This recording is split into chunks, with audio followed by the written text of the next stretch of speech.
In the year 1301, the Indian Ocean functioned as a global highway. Along the Somali coast, monsoon winds carried a constant stream of merchant ships that connected the African continent directly to the markets of India and China. This is Mogadishu.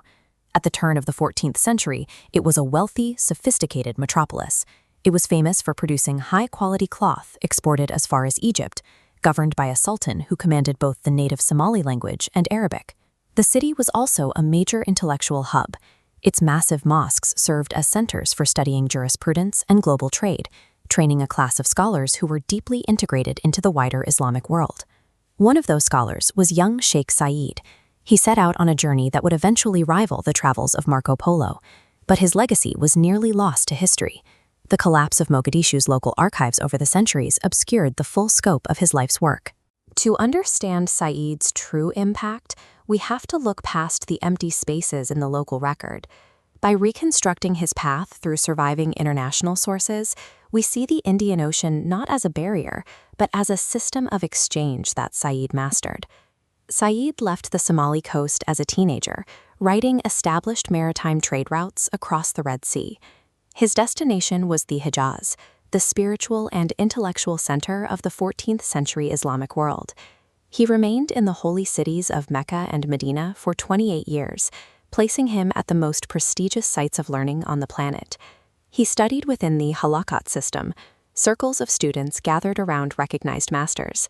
Here, he mastered the Shafi'i legal tradition, the same school of law that governed trade and daily life across the Indian Ocean rim. His scholarly reputation grew until he gained access to the ruling emirs and sharifs of the holy cities. For a scholar from the Somali coast to command this access shows his expertise was recognized at the highest levels. When Sa'id finally left Arabia, he did so as a heavyweight intellectual authority. He was no longer just a student. He was a trained judge equipped to influence global Islamic law. Sa'id then turned east, crossing the Arabian Sea towards the southwestern coast of India. He was following the same monsoon winds that had connected these regions for thousands of years. He landed at Ejimala on the Malabar coast. For medieval travelers sailing from Arabia, this was a vital landmark and a major entry point into the Indian subcontinent. At this time, the local Malabar scholars were actively developing a transnational legal network. They were part of a dynamic exchange where various kinds of scholars and texts were in continuous motion across the ocean. Sa'id collaborated with a local jurist named Faqih Hussain. Together, they worked on the region's first foundational Shafi'i legal text, a work that would help shape South Indian jurisprudence for generations. By bringing the scholarly authority of Mecca and Medina to the Malabar coast, Sa'id acted as a vital transmitter. He was the living link between the centers of Islamic learning and its dynamic eastern frontiers. Sa'id pushed even further east, traveling through Bengal before reaching the heart of the Mongol-ruled Yuan China. Modern internet accounts often claim Sa'id was an official ambassador who translated Mandarin or presented jade seals to the emperor. However, there is no evidence in Chinese dynastic records to support these specific details. What is verified is that the Yuan court actively encouraged Muslim trade and relied on Muslim officials for administration. As a formally trained judge, Sa'id would have had direct access to the established Muslim communities that operated within the Mongol bureaucratic structure. The documented reality is impressive enough. A Somali scholar traveled the full length of the known maritime world to become one of the earliest recorded Africans to reach East Asia.